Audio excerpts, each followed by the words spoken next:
Welcome to the Say Report, everybody. This is your host, Sejohn, along with my fellow host, Devon D. Decker. Oh, cool. Fellow host, right? The cool thing about this is, ladies and gentlemen, we're here tonight to tell you that we don't have any new content for you.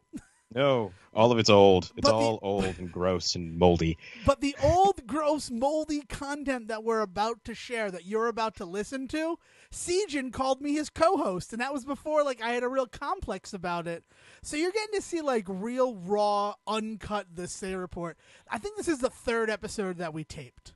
Yes, definitely. We had only been going for less than a month, and we recorded it on a Saturday morning. And honestly, it would have been that week's episode, but then the Patriots had to go and win the Super Bowl. Yeah, and so we recorded a whole episode about how awesome that was. That was a good episode. That was a good episode. To that episode too. Yeah, go listen to that one. That's in our actual third place. While the Kesha Report, as it has become known around the campus. Is what you're about to listen to. So it is still Brendan Fraser History Month. Never forget Brendan Fraser. If you watch Looney Tunes back in action, Sejohn, what should they watch this week to keep the BF rolling? Check out The Mummy. This is definitely the week for The Mummy. Oh, this is definitely. I'm so excited for the new Mummy. I'm not going to lie to you.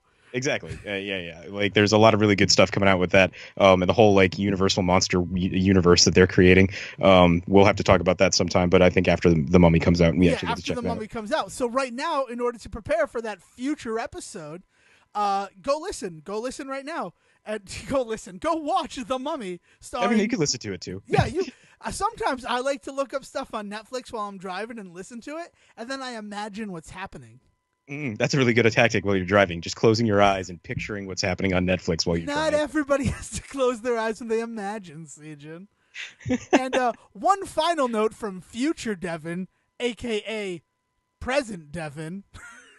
Oh, God. I never went and saw Kesha at Foxwoods, even though the show was free. Tickets were gone within 5 minutes of when they were available.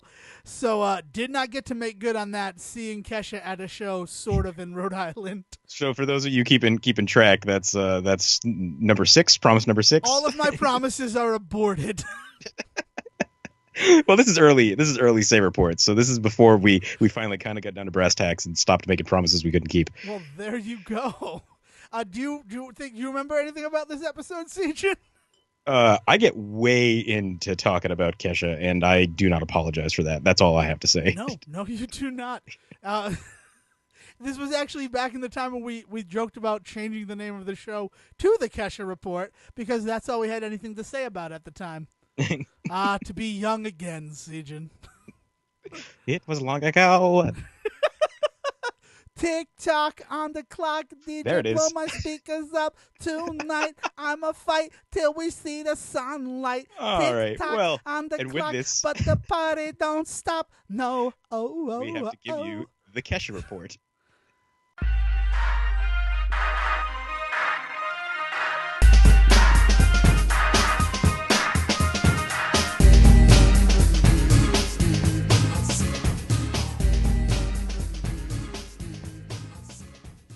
I am? Oh, God.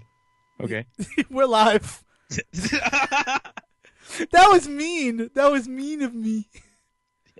Welcome to the Say Report. I'm your host, Sejohn Sarowick, and by my right is my lovely co-host, Devon Decker. Devon Decker!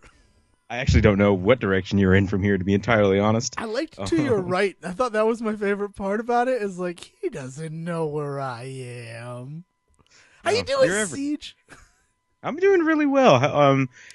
It has been a hell of a couple of days. It has been that we only recorded a couple of days ago? Yeah, I don't know. That's yes, we can talk about that. Well, okay, but I'm just going to start with this. Guess who's coming to sort of Rhode Island and who I'm going to see? Who? What? Kesha and the Creepies. Oh, man. She's doing a free show at Foxwoods on February 15th. So okay. I'm going to go. I might even have a Say Report shirt printed up for the occasion.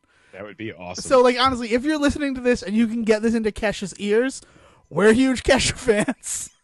And after hearing Sejohn rave about her performance in Ohio, I had to seek her out. Well, check that out, man. That's awesome. I'm glad that you're gonna get to go see that. That's gonna be a hell of a night for you. Oh, I'm excited. Man, yeah. Suddenly become the Kesha report. And there's your episode title.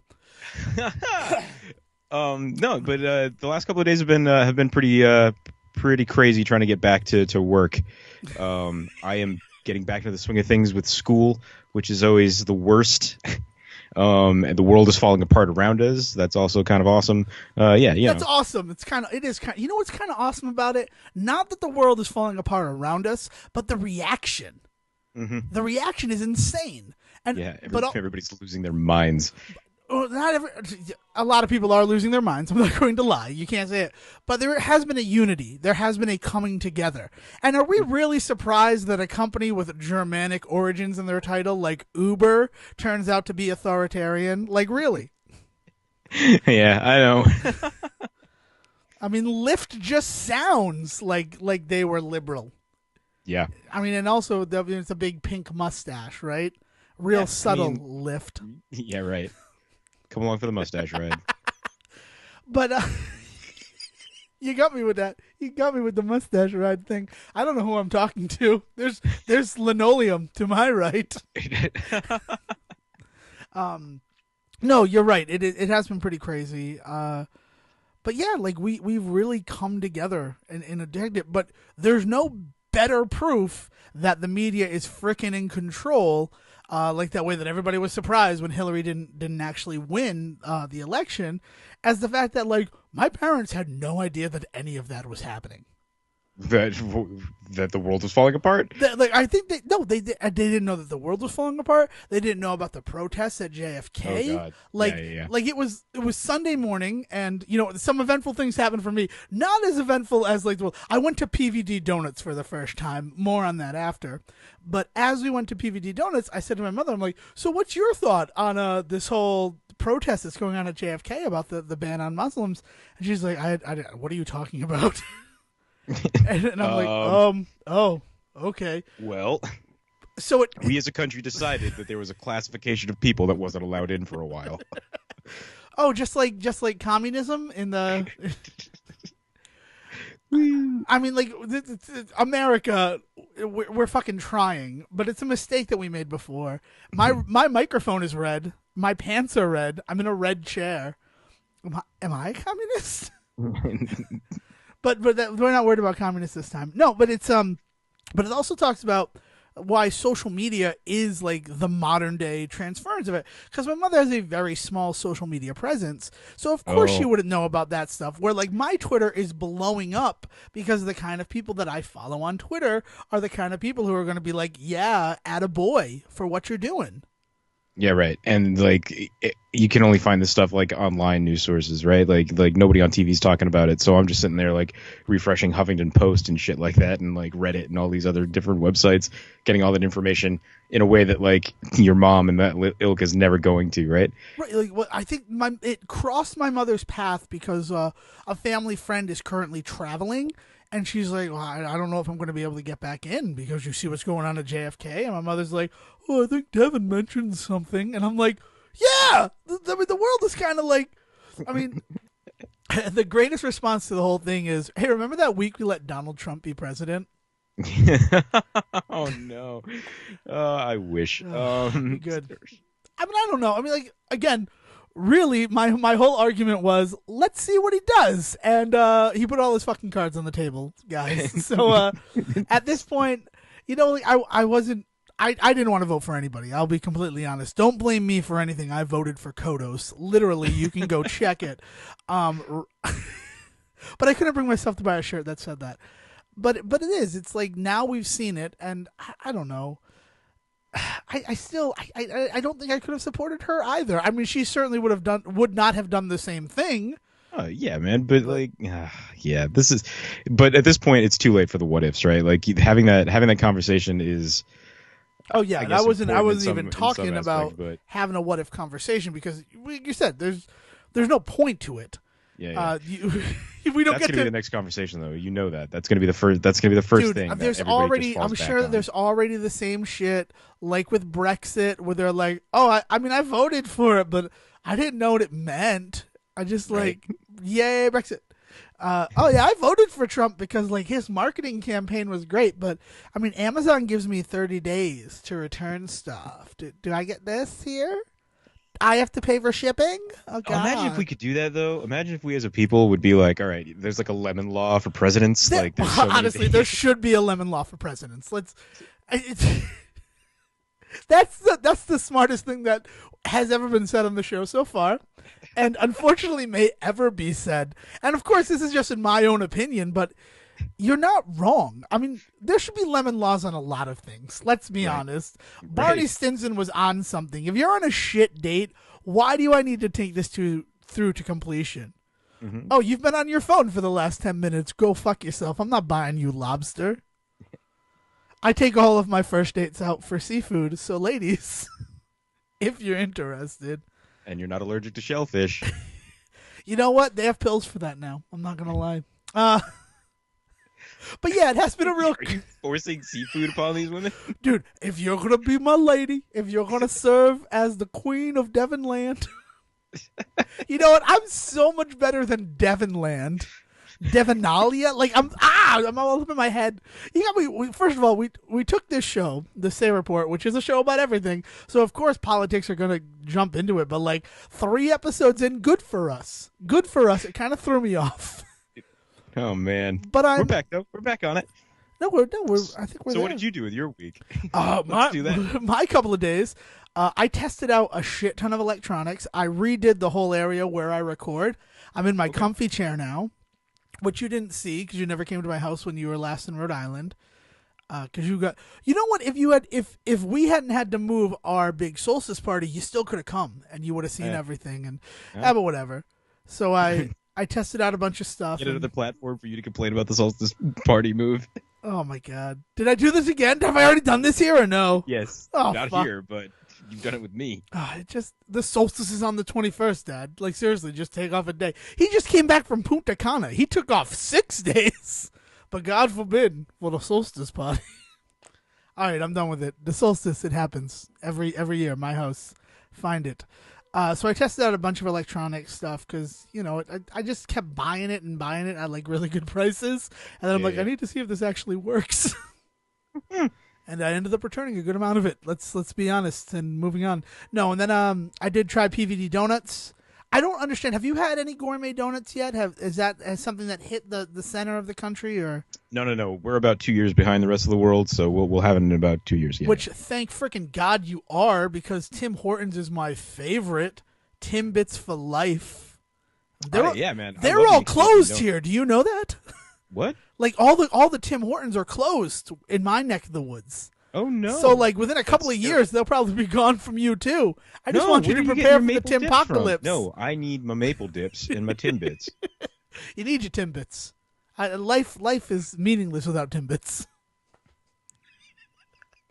I have not gone a day without Timbits since I moved to Ohio. Dude, see, I didn't go a day without Timbits when I was stuck in Ohio. Yeah.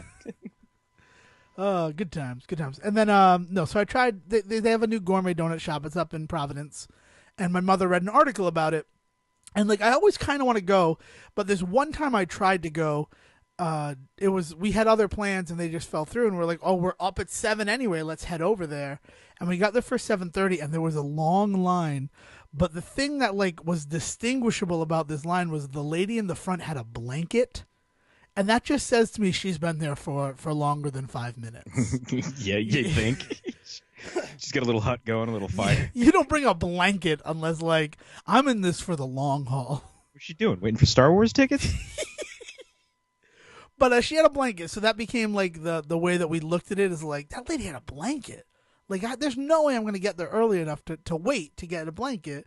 But my mother's like, I'll go. Like, we'll leave at like 7 and we'll be fine. I'm like, I tried it. It didn't work. So we left at 6:30. We got there at 7. No one was there. And we stayed in our car until 7:30. And then we were the first people in line. So, nice. It was cool, and we tried them, and they're all basically like just brioche bread with different frostings on top. So once you get past the frosting, it's the same basic donut. So that's kind of, I mean, I guess that's all donuts, really. I mean, I worked as a finisher at Dunkin' Donuts for 28 days, and yeah, that's all it is. It's the same basic donut. That's a record for you, man. Or won't do that. It was called 28 Days at Dunkin' Donuts. I tried to do an essay every day on it, but it wasn't a record. It was between contracts with Carnival, and then that whole thing just went sideways, pear shaped, whatever you want to call it. Sideways and pear shaped is the worst way it could go. Yeah, went sideways and pear shaped. But then I got another job, and life moved on, and I found where I am now. Sort of happiness in my employment. Yeah, most people don't know that this is why you're such an expert on so many different things, is because you've done it all. I really have done it all, and I really like when people look at my resume and they're like, "Oh, there's a lot of jobs on here," and I'm like, "Yeah, but look, like most of them, it's like I was doing 3 jobs for 3 years." Or I did 1 job for 3 years, and in that time, I had like just 4 part-time jobs. Yeah, Best Buy didn't last that long, and that's when we met, huh? Freaking Best Buy. What are we talking about? Hollywood Video was the big one for you when we were hanging out. Oh God, Hollywood Video. Dude, remember that night that we drove up to the Lincoln Hollywood Video so I could see a girl who was working there? I do remember that. Hey, here we go. No, it's not even about how art is that. It's just like okay. We needed to get nostalgia. We need a theme song for when you inevitably tell like a girl story of some kind. I don't like that. Is that what it's gonna be? We have topics and things to get to. So I'll finish up. So I had these donuts; they were pretty good. And then I tried to play Double Dragon 4 on Sunday, but they lied about the release date. It didn't come out until today. So thankfully, hand up, I've already beaten Double Dragon 4 today. I downloaded it at 4 o'clock and finished it by 4:30. So high five. Excellent. It's great. It's really good. Good replayability. Because you get to unlock all the bad guys to play through the story as, which is like a first for Double Dragon. And Couch co-op or no? Couch co-op, yeah, exclusively couch co-op. There's no online, unfortunately. Okay. Which is a shame because I would like. It's only $7, brand new game. I mean, it's short. Like, it's a $7 game. Don't get me wrong, but the fact that Double Dragon, they could have easily charged 10, and there's $3 extra to our bottom line per sale. Right. And people would have bought it. Of course. Yeah, because Double Dragon, and it does directly continue the storyline, so it's pretty awesome. Cool too. Yeah, good stuff. Good game. Good times. And that's it. And that's where I am, Devon Decker, sitting now at my microphone, ready to talk to Sejohn about the topics that we teased the last episode, which, interestingly enough, was WKRP in Cincinnati, which I was supposed to research, and I just didn't get a chance to do that because I was busy playing Double Dragon 4. No, man, I get it. Like it's actually been a really good time of the year for me as far as like getting caught up on stuff. Like that's really been the big thing that I've been doing, like games and like that. Like we were talking about Shantae and all that a couple of weeks ago, and but the other thing is I've been doing a ton of binging with my online stuff, Netflix, Hulu, Amazon, everything. I've just been going crazy. I have successfully cleared off my DVR. I will say that. My DVR currently consists of 8 episodes of Designated Survivor and like 6 movies. I am straight caught up with all other shows. I don't really do a lot of the online stuff. What are you watching online? Well, first of all, where do you watch online? Oh, I am in that sweet spot right now where it just makes sense for me to get Amazon Prime because I'm a student, because so I get a bunch of other benefits. So I also get all the TV stuff from that, but then also a Netflix subscription that I share with some friends and family, and a Hulu subscription I share as well. So I'm kind of all over the map. Also, I was on Funimation and stuff like that for a while too, to do some like other anime specific. But after I watched what I wanted with that stuff, it wasn't really worth sticking to. But man, yeah, I've been watching a ton of the Netflix stuff. Especially I started watching Stranger Things because like everybody was losing their mind about that, and that's been pretty fucking wild. And then Hulu's got a ton of original stuff that I've been kind of checking out. That like.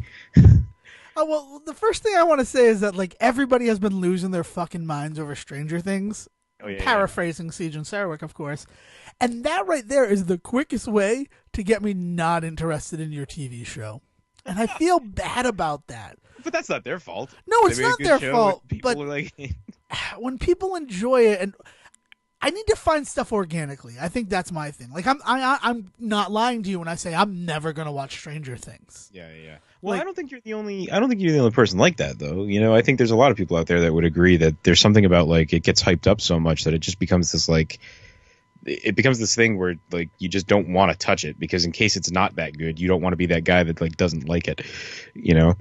yes, and I don't know, and I've also been burned on it a lot of times before, where people are like, "You gotta watch this show," and I'll watch it and I'll be like, "This is awful." Like, why would you? First of all, why in your head do you associate this with me? And second of all, why do you enjoy this? And then like friendships end right there. Yeah. Look, we just found where the friendship ends is a person looking another person in the eye and saying, "What the fuck made you think I would like Breaking Bad? And why do you like Breaking Bad?"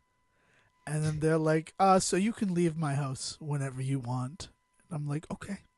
I'm taking trying to the think wine. what show would be my deal breaker, right? That's what you're talking about. You're talking about like friendship deal breakers. Well, first of all, if our friendship hasn't reached the deal breaker moment yet, I think we're in it for the long haul. See, well, right. There's like a 3-month period.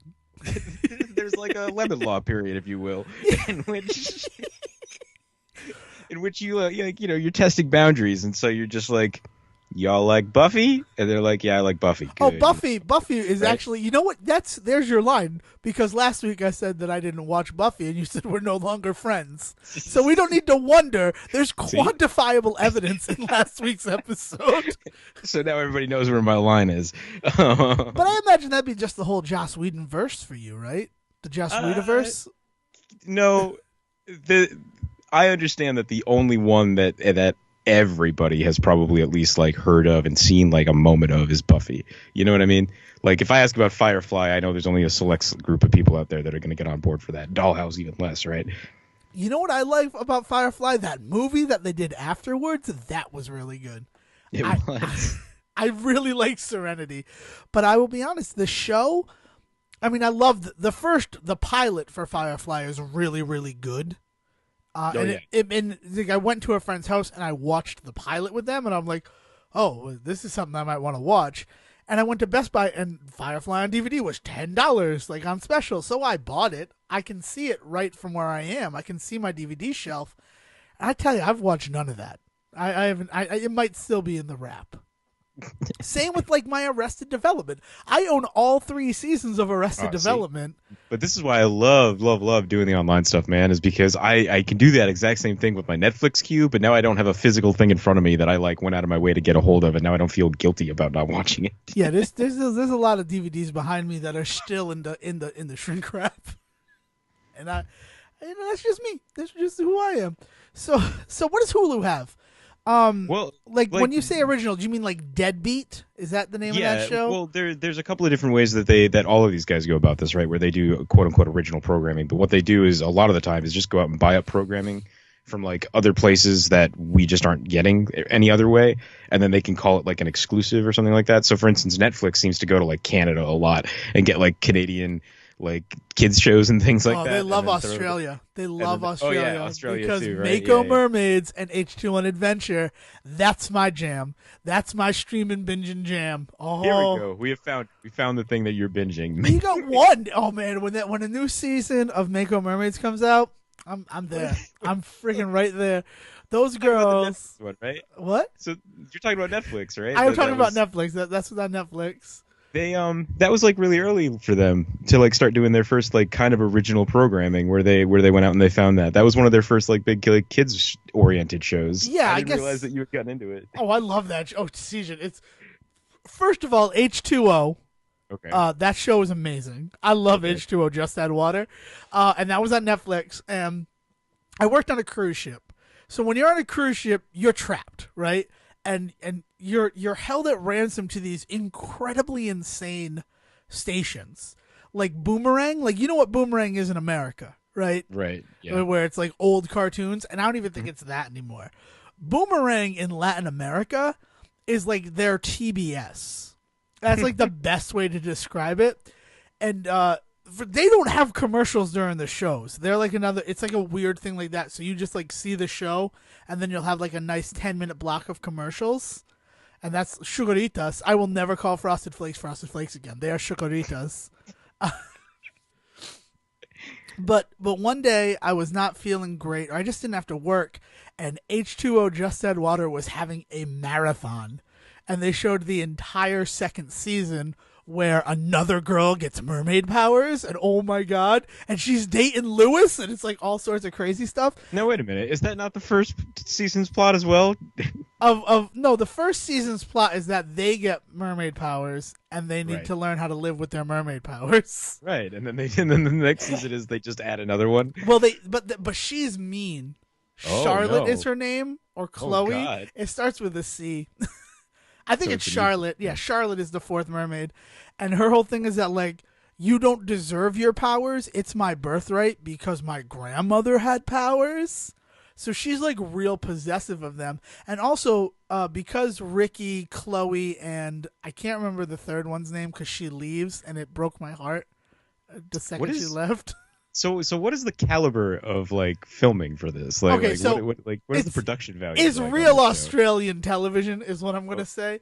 I mean, how much Australian TV have you watched? Is the question? I've seen Mad Max. Like, is it like Mad Max?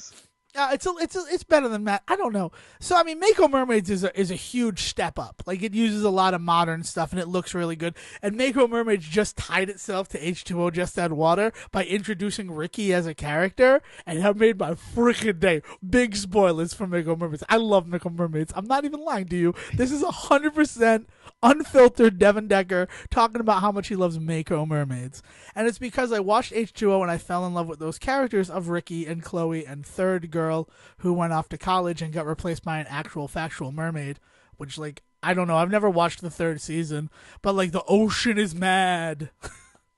The ocean is mad. That's like also, the whole story. I got really confused because I was trying to figure out how she got replaced by a real mermaid, since mermaids aren't real, and then I realized what you meant. Oh no! I think mermaids actually live in Australia. Like 100%. Oh. That is what H2O Just Add Water and Mako Mermaids. Documentary? Is this a documentary series by Netflix? Oh yeah, everything is a documentary, right? Have you seen the Batman documentary? Unless it's porn. That's from The League. We love The League here at the Same Report.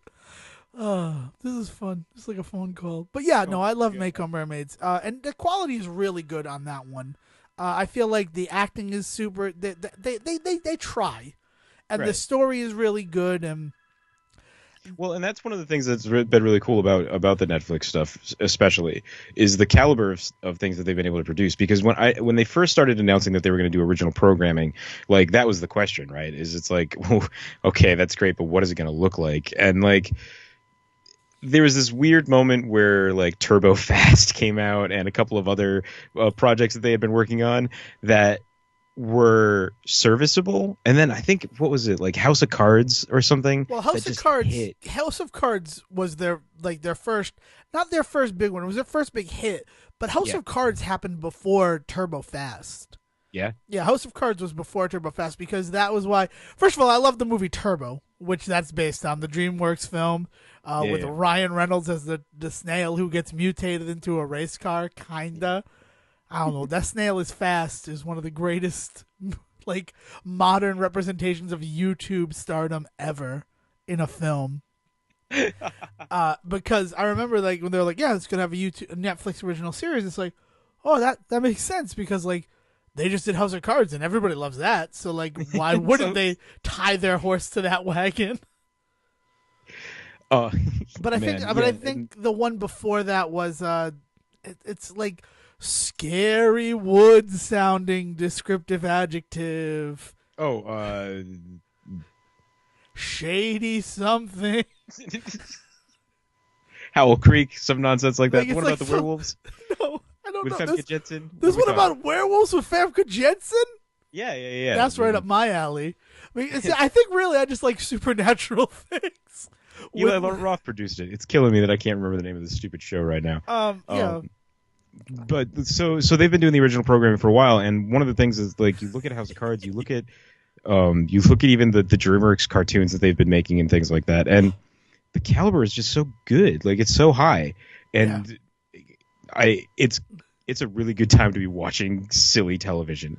Like, even like the sitcom-y stuff that they get a hold of is still like really fun stuff to just browse through. Okay, but as a counterpoint to that, to enjoying Yeah. silly programming, Richie Rich happened, and I watched the first episode just for posterity, and I'm just like, oh my god, this is terrible. Richie Rich has a sex robot. Like, his dad gave him that maid to be like, here, Richie, it's a maid, but when you become a man, No, what you're just missing is flip Netflix this is all about switch. grounded realism, man. That's what Netflix is all about. So that's Richie Rich's grounded realism. That's true. You're 100% true. Richie Rich would He's own just a sex just robot, and he would fuck fuck that sex robot until he died and becomes Casper the Ghost. There it is, man. And there's your shared universe movie. You're welcome. You're welcome, Netflix.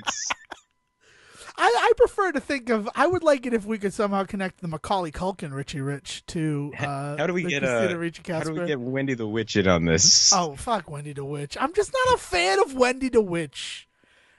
Well, because here's the thing. I don't know the timeline. Who came first in comics, Sabrina or Wendy? It has to be Wendy, right? Because Harvey comics go back 100 years. Yeah. Caveman were reading Harvey comics. Right, exactly.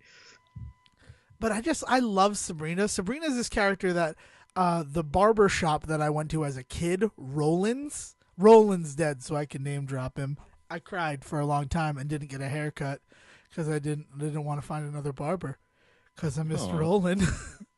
there's some heartbeat and heartsake for you, audience.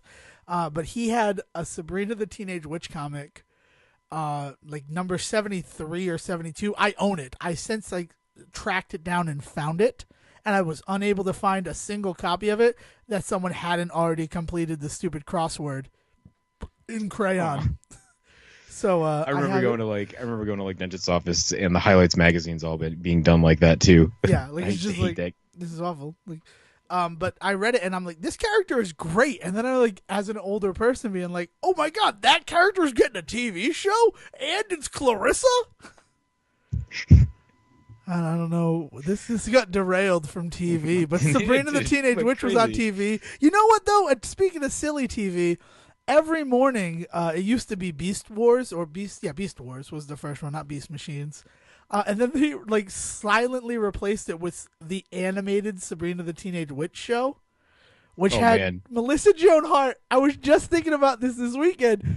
It's unsettling because she's both of the ants.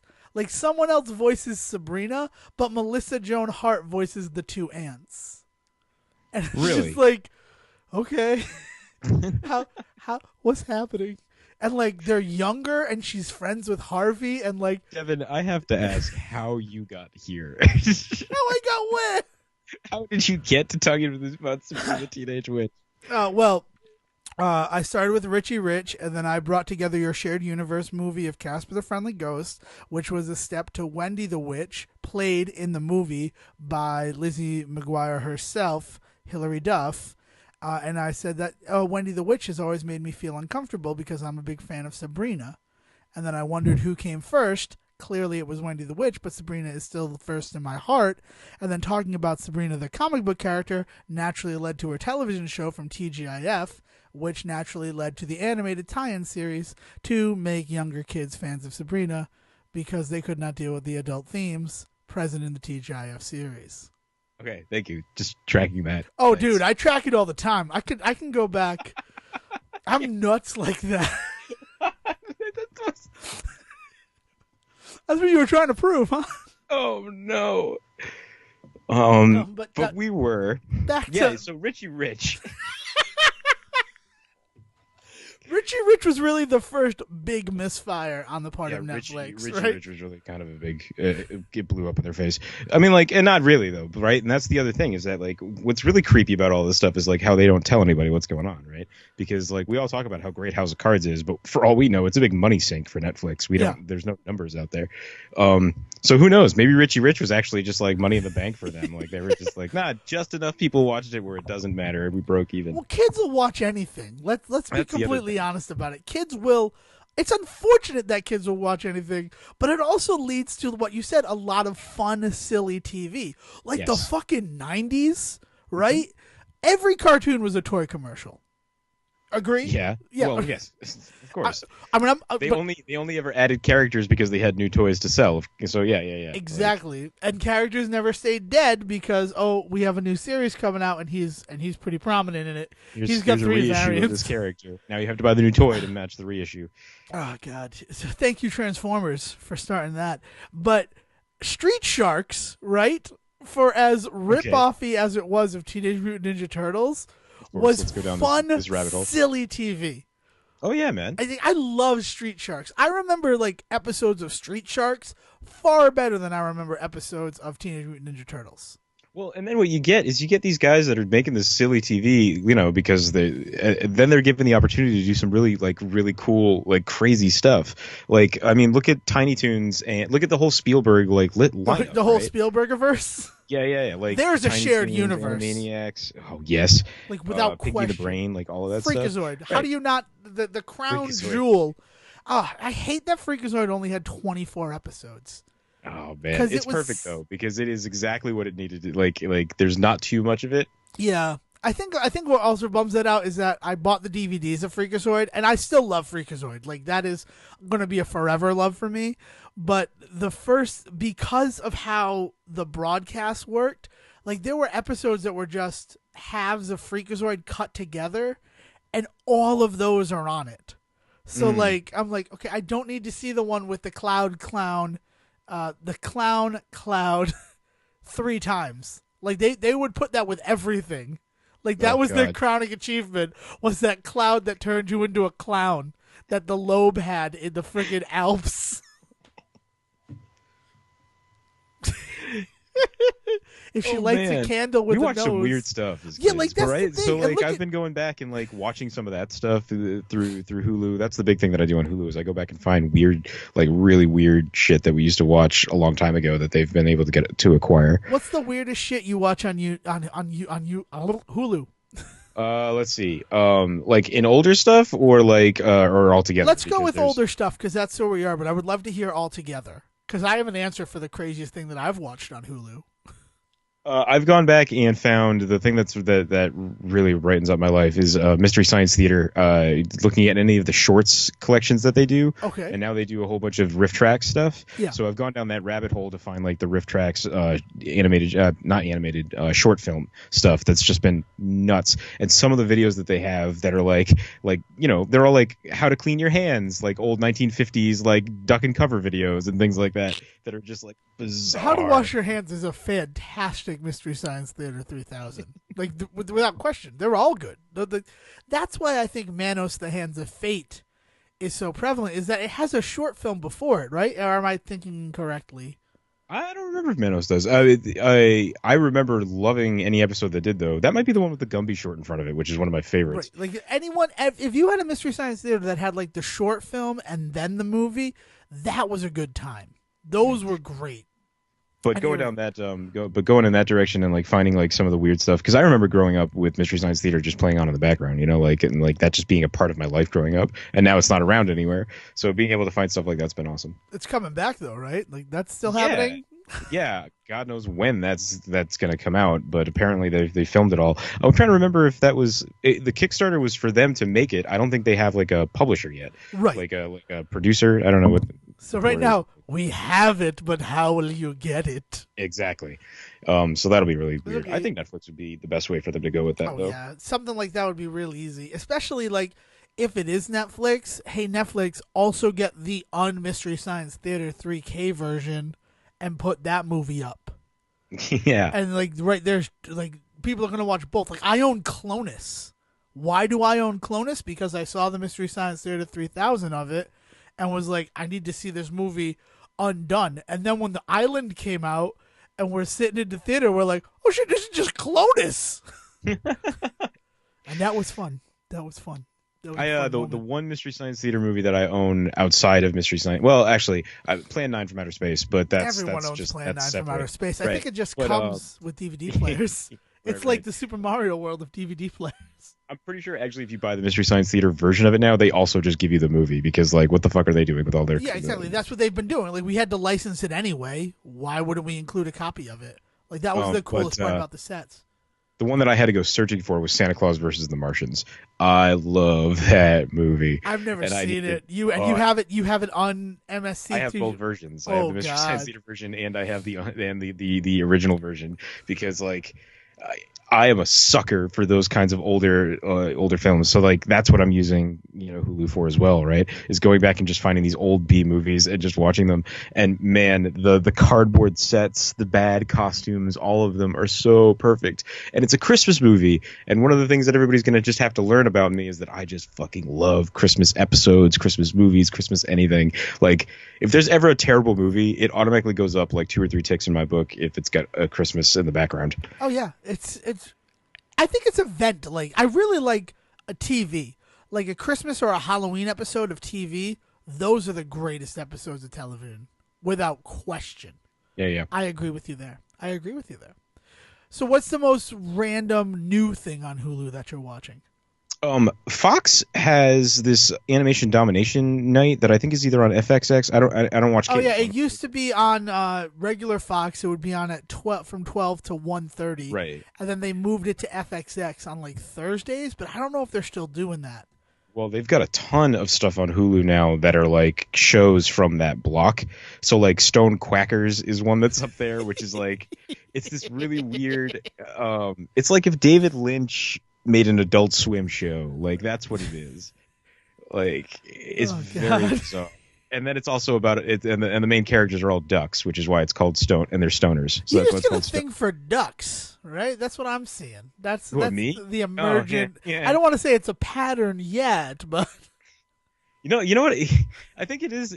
What it is like ducks are just like the automatically most funny thing animal to be anthropomorphized, right? Like the second that you let them like talk and walk like humans, that's the goofiest looking thing. It's why Howard the Duck is my favorite Marvel movie. Howard the Duck is so good, dude. There's a memory sitting in your living room watching Howard the Duck for the first time as an adult because I used to love renting it from the video store.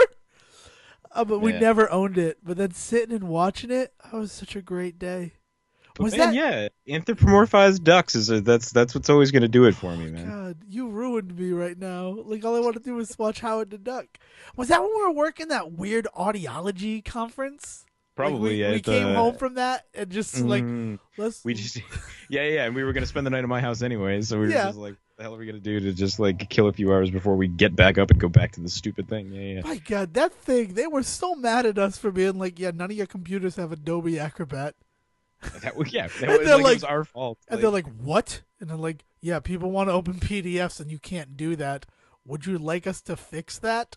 Because I already kind of have been. Yeah, I've already installed Acrobat on half of these computers. But like, we should probably get to the other half that aren't being used right now. And then they iced us out. But whatever, we got paid. It was a good time.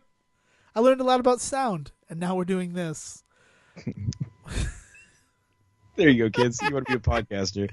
Go work in the private sector and learn what assholes they are. Oh man, and then do it for yourself in your basement. Crazy Hulu stuff. So, Stone Quackers. Is there anything else? Quackers. I remember the Moving Company, the twins, Lucas Brothers Moving Company. Yeah. That one's really weird as well. Yeah. They've just so watching. So what's really interesting about it is watching Fox try and keep up with Adult Swim. Right, and like what they think is what works for that stuff, and I don't know if they've quite figured it out yet. I don't know. I find that the Adult Swim stuff works best when they just let whatever artists that's like handling it just kind of do their thing, I agree with that. I feel like they haven't done that. Maybe I'm just not watching it, or maybe I'm nostalgic for the stuff I used to watch as a kid. But I'm not. I guess, or maybe just the artist and what they're expressing isn't hitting with me. But like Stroker and Hoop was perfection. Yeah, and that was totally one that was just like, do whatever you want.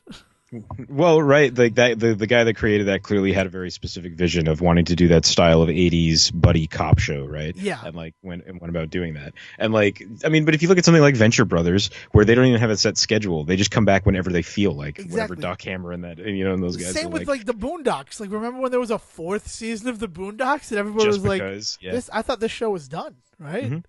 Should Right, have yeah. should have been. I mean, there are some fourth season episodes that I kind of enjoy. I'm not gonna lie. Well, yeah, man, but and that's one of the things that's always been really cool about the way that Adult Swim works is like that whole like allowing people to just kind of do their own thing. And what's really interesting about it is that like if you look at that, it's kind of the precursor to the stuff that like Netflix and Hulu do with like bringing on artists to just kind of do their shows and not really give a shit or talk about the money or worry about the audience, right? And like Adult Swim had the luxury of being on at 3 o'clock in the morning when nobody else was watching, so they could do whatever they wanted, right? Netflix and Hulu have the luxury of being on the internet, and if you don't want to go to the website, right, you just don't. You just don't. So like, Yeah. right, so there's this whole like weird there's this weird removal of like that audience like always watching to see what you're doing that just allows them to like make some of the coolest stuff that. But it's also cool too because like looking at the history of it, because Adult Swim really happened at the emergence of like internet funny culture.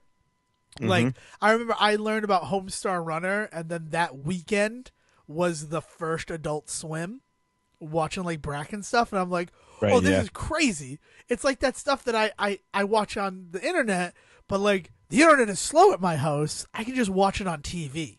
Yep.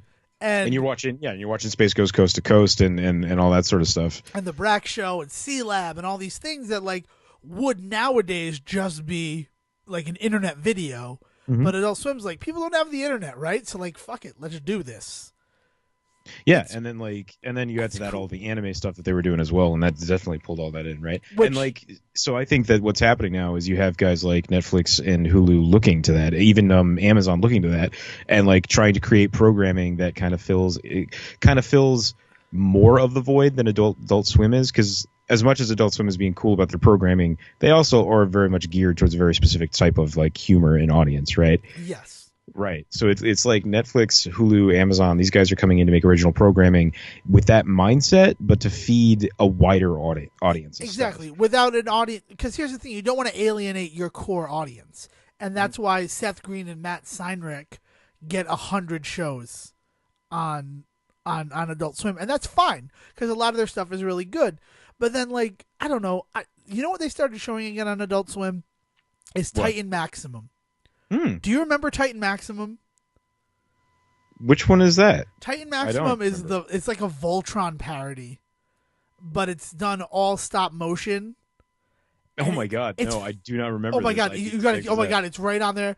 It's on Adult Swim. They just showed the third episode, and it's so good. It's such like a. It's clearly done by people who loved Voltron and loved that type of thing. Yeah. Like right down to the fact that the blue guy ended up like getting replaced. I love it. It's just so funny to me. And like that show is great, but I can totally see them like we took a chance on this show and it's not getting us Robot Chicken numbers, so you'll just have the one season. Right. And it's like that's really disappointing though because it's like clearly we know what we're doing with stop motion animation. Now we want to tell a story. Yeah. Because maybe I don't just want the ADD that is Robot Chicken. Right. I get tired of that a little bit. And it's only 11 minutes, and I get tired in 11 minutes of just. Well, and like part of the reason why Robot Chicken is able to take off like it is because it is a shotgun effect, right? Yes. Like you watch one of those and like maybe 3 of them land, but hey, that's 3 laughs in 11 minutes, right? So like that's golden. Exactly. And unlike something that is a story that might take its time to set something up, and yeah, it becomes harder and harder to do that sort of stuff. So that's why you look at something like Netflix, who doesn't want to really talk about numbers or talk about why things are working and why they're not, and like very rarely do shows really get pulled before their time on Netflix. That's true. Right? Like I bet if I did my research, I could find like 1 or 2 that got straight up canceled, but like there isn't one that I can pull out of a hat right now that I can't just like pluck one out of the air that I'm just like, remember this one show that got actually completely like killed, like everything that they've done, they've at least given it like a nice full season to like really do what it wants to do, and then like usually their stuff gets a good 2 or 3 seasons. Well, and the other thing, the beauty of, I mean, like, let's be honest. If you're a content creator, a job at Netflix is pretty friggin' cushy. Like, because they have their tent poles. They have freaking the Marvel stuff Yep. that no matter what is gonna bring in eyeballs. People are subscribing to Netflix just to watch those. And there are other people who are subscribing just for like Orange is the New Black. As long as they have like the award-winning successful stuff, they're willing to take a chance on the smaller things. Yeah. And honestly, that is why TV is going through the golden age that it is because Seinfeld, right? Let's look at Seinfeld. Are you there? Okay. I feel like I lost you. No. I'm thinking about Seinfeld because okay, yeah, go ahead. Seinfeld didn't become the Seinfeld that we know and love until the fourth season. Sure. The fourth season is like the Seinfeld you know. Right. The first, second, and third season, they're still good. It's still Seinfeld, but it's a very different tone, and there's not like the serialization or anything like that. No way would Seinfeld have become Seinfeld if it premiered in modern television times. It wouldn't have been given the chance. It would not have gotten the chance Right. to spread its wings. Where, like, if you're on Netflix, you know, if people watched those 5 episodes that you guys did, we'll let you do another 5. Right. And that's the other thing. It's also very British. Yeah. You're not doing, like, if you get a series on Netflix, you're not expected to do 22 episodes, 25 if you're popular. You do the amount of episodes you need to tell your story. You're given the opportunity to have that kind of creative control. And I mean, and that kind of control comes down even to like the length of an episode. You know, you're not working to act breaks because you don't have to worry about commercials and all that sort of good stuff either, right? Like so Netflix has gives its creators this kind of environment to kind of just do what they want to do as creators, which is like the dream that you hear about from the guys at like William Street doing like Adult Swim, of wanting just these content creators to just have free range. But Netflix is the place where they actually get that now, right? Yes. And so you get all sorts of really cool weird stuff. I'm actually like way into like some of the weird anime stuff that they've been bringing over. Like that's been pretty cool. Like, because as somebody that is not somebody that like is maybe like given anime a passing glance before, like I want to get into more of that sort of stuff. And so I'm excited to try out some of the weirder stuff that Netflix and Hulu are able to get a hold of. It's been crazy the last couple of years, the amount of content that we've been able to get just because these two companies have just been kind of like fighting for our attention. That's true. And I will say this though about the lack of act breaks and stuff, or like a length like sort of guideline. That's what pulls me out of Netflix. That's Really? why I can't do it. Because I like to know that, like, I know that on TV, a half-hour show is really about 22 minutes of content, and an hour-long show is about 45. Like, my brain is tuned to that. Yeah. So, like, if I sit down to watch an episode of a show, and I'm like, oh, it's like an hour-long show, but it's a real hour, it's not 45 minutes. So, like, after 45 minutes, my mind is like, what's going on? And then, like, sometimes it's longer. Like Daredevil, they had an hour and 4-minute episode, and it was torture for me. And the last episode of Daredevil that I watched. And I should love Daredevil. I love the character of Daredevil. Man, I saw the stupid Ben Affleck movie like 11 times in theaters. That's not true. It was like 4. But I love the idea that these guys are able to able to have the opportunity to just do what they want to do. That they don't have to adhere to any of these stupid like tropes or moments. Like, I don't need to see somebody falling off a building before Fade to Black for me to understand that Daredevil is like, it's probably gonna catch him. That there's like weight to that. Well, like, but all it is building tension to like bring like merit to the moment, right? And like I don't need that. Like, I just want to watch this story and I want to take this in and I want to see good acting and I want to see good sets. I want to see great costumes, right? And like, so that's what they're doing, is they're just giving me good versions of the silly stuff that I like watching, you know, and it's awesome. And I get that, and I agree that it's good, but I guess what I'm trying to do there is just present the other side of it, is that it's also unfortunately probably going to be alienating to some people. Oh yeah. Like, even like HBO, luckily, I mean, HBO unfortunately shit the bed by giving it a second season. True Detective was one of those shows that, like, I saw a trailer for it, and was like, I need to check this show out because you got freaking McConaughey and Woody Harrelson. I Yeah, love right. these two guys. So I got to sit down and watch the first episode. And then, like, I said that, and then I went to work, and someone was like, are you watching True Detective? And fingers in my ears and la, la, la, la, la, because I don't want to hear anything from you, lady. I don't want you to taint this experience for me. And then I went home, and I sat down, and I watched it. And one episode turned into 4, and I caught up, and I was excited about Sunday. Right. And that was like, and I imagine that's how people feel about the shows on like Netflix or something like that. But I've never been able to recapture that again. And like it went a long way for me because like those ones had different length and such. And 60 minutes was 60 minutes, but I don't know. I mean, like you're talking about, I get the same feeling when I think about like X-Files when I was a kid, right? Like just being into that show and knowing that every week I had that ritual where I would like sit down, watch an episode, like and like take it in and then get to talk about it for a week with all my friends and all that, right? Like that's something that this online stuff is just never going to be able to recreate because they tried that actually. Like Netflix tried to do the weekly release thing with that Chelsea Handler show, right? Yeah, and to be honest, I didn't hear anything about it once they announced that they were going to do it. And like I saw the counter every week on Netflix on my top page being like, hey, like in 3 hours, the next episode releases. And I'm like, that's great. I'm not watching this. You know what? We were talking about let's look for like quantifiable show that got canceled before its time. That was one of them. Okay, there's one.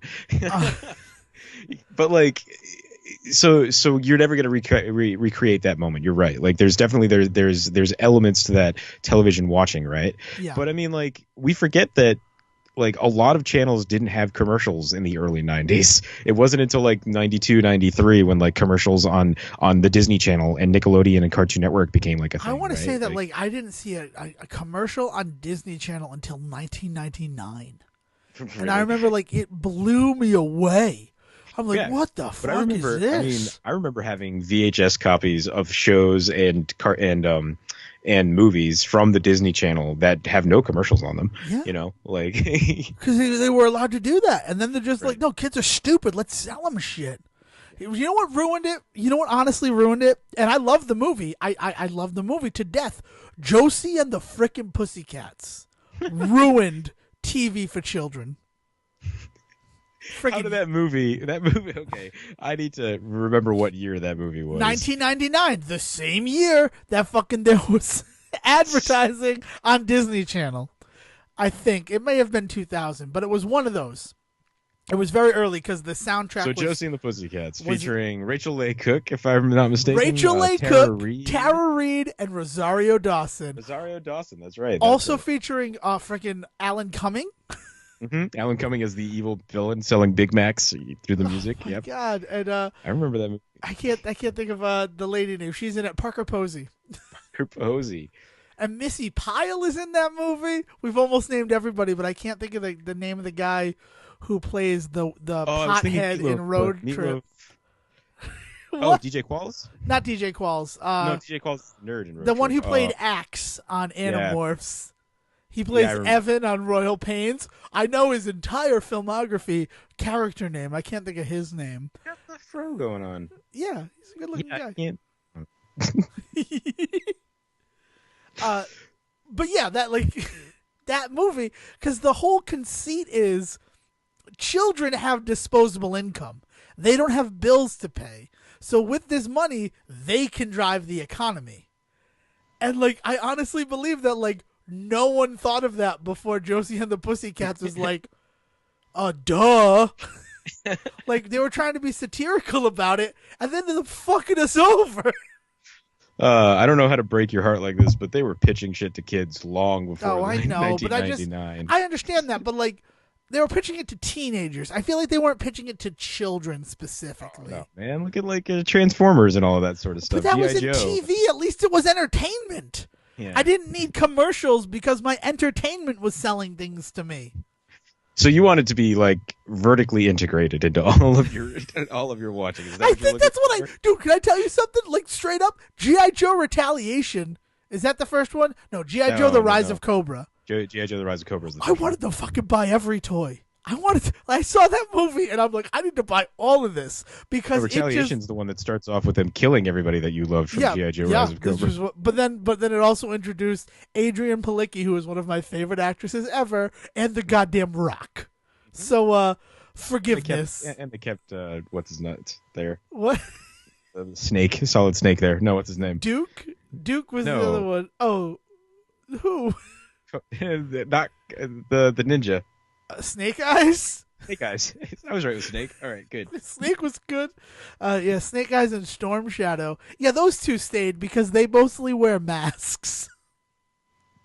But they killed Destro. Like, the second they killed Destro, I'm like, oh, I'll fucking best off. Man. Oh, I love the G.I. Joe movies. I'm not going to lie to you. Oh, man. And there's another example of Marlon Wayans being in a terrible adaptation of something. Take that, Dungeons and Dragons. Yeah, remember when he dies at the end of that movie? It was a weird, hefty moment. I've never seen Dungeons and Dragons, but thank you for spoiling it for me. Yeah. Or were you talking about G.I. Joe? Does he die in G.I. Joe? Well, yeah, he dies at the beginning of Retaliation. Well, yeah, everybody dies at the beginning of Retaliation. Except for, Zartan sticks along, too, because he's the president.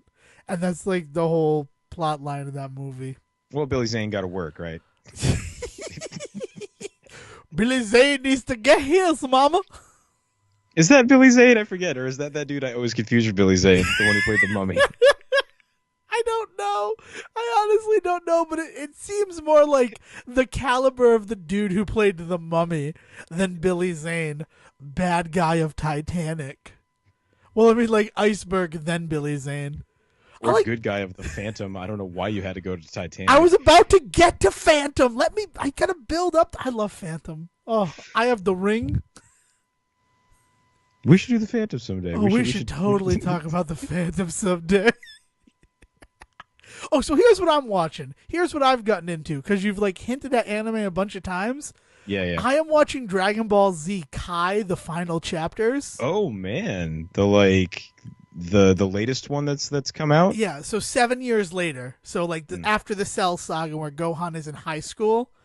Because as a kid, I never watched them because the Cell Saga, physically draining. I don't know if you watched Dragon Ball Z. On Toonami every day. Oh my god, you went every day, and it's just like, but there were so many episodes that was just tune in next time. And then emotionally draining because like and that as well. Like there's so much death and destruction at the end of it, but like it was also like, please get to the story. Please get to the story. Yes. When's he gonna be powered up? When did they get to the firework factory? 8 episodes of just powering up. So what Dragon Ball Z Kai is they cut out those episodes. So it's just the action happening, which is pretty cool. But because I never watched any of the Majin Buu saga, this is all new to me. Oh, okay. And right now is the Great Saiyaman stuff, and I friggin' love it. It's so like Japanese high school soap opera, and I am in love with it. I was like the only thing I'm watching weekly. I'm also watching the Mick weekly.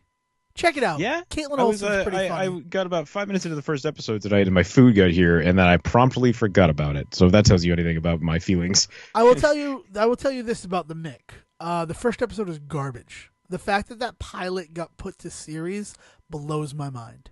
Okay. But as they've had time to like grow and explore the world, they've done some great stuff. Like I really feel for the kids.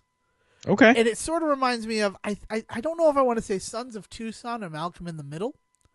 Oh, okay. All right. Malcolm in the Middle is a better choice with me. Yeah, because you'll get it. But no. It's not that. It's like Dewey would sort of like just be left off to his own devices. Okay. And they do that a lot with the youngest kid. Yeah. To very funny results. Excellent. So, I mean, they know what they're doing. And it's really nice to see Caitlin Olsen without the rest of the Sunny gang.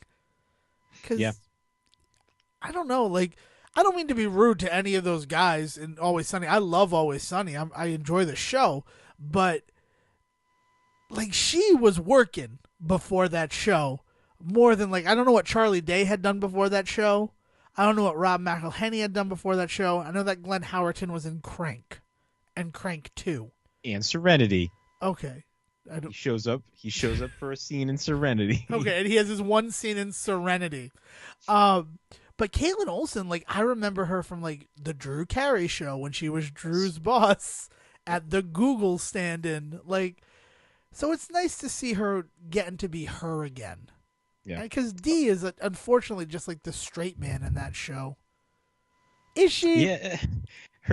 She's pretty bad on her though as well. There's I'm thinking about like the second I said that, I'm like, yeah, no, Deandra's kind of a monster in her the own episode right. where she reintroduces alcohol to the waitress is perhaps one of my favorite episodes of all time. Oh, what about? It has this really great physical bit in which Dee comes out a door, falls down a flight of stairs, and rams right into a car. And I'll be damned if I can figure out how they dented the car. Like, she must have actually fallen. I've decided she actually has fallen, and she just worked through it like a fucking champ. That's amazing. I want that to be true on every level. Yeah. I think of like when I think of like bad stuff that she did, all the blackface that she has done throughout this series. It's funnier when she does it. It's not as funny when Mac or Dennis do it. Right. Because like they know it's wrong, but like she doesn't. Yeah, no, Caitlin Olsen. I'd give the Mick another shot. I'll say that. All right. But yeah, that's cool, man. Yeah. So I think that's good. I think I'm TV talked out right now. Do you have anything to add? The last thing I will say about any catching up on any weird watching online is Hulu has picked up True TV has been attempting to do more than weird court dramas and stuff like that the last few years. Yes. Well, they just put a comedy up that is very much in the League style called Those Who Can't. And it's only 10 episodes, really easy to breeze through, and actually super watchable. Like, if you like the League, like, you're very much going to get that vibe from this type of show. Awesome. Last minute recommendation. All right, cool. And I guess I just said the Mick. Check it out. If you like Always Sunny, it's got a little bit more heart than it, and it's only going to have one season. So like, let's face it. I mean, that's just me being oracle-y. But yeah. So if you like this, you can find us on social media. On Twitter, we are at The Say Report, and also we still check email. So thesayreport@gmail.com. Siege. You can find me on Twitter at Siege versus the World. And you can find me on Twitter at Devon D. Decker. So yeah, this is The Say Report. We've said all we had to say. I think that we've said all we had to say. So until next time, I'm Devon Decker. And I'm Sejohn Sarwick. And with apologies to your mother, this has been The Say Report. Thank you for listening to The Say Report with your host Devon Decker and Sejohn Sarwick. Please follow the guys on Twitter and Facebook by searching for The Say Report, and you can always subscribe on your podcast channel so this is delivered straight to you and you can enjoy it every week. With apologies to your mother, we'll see you next time.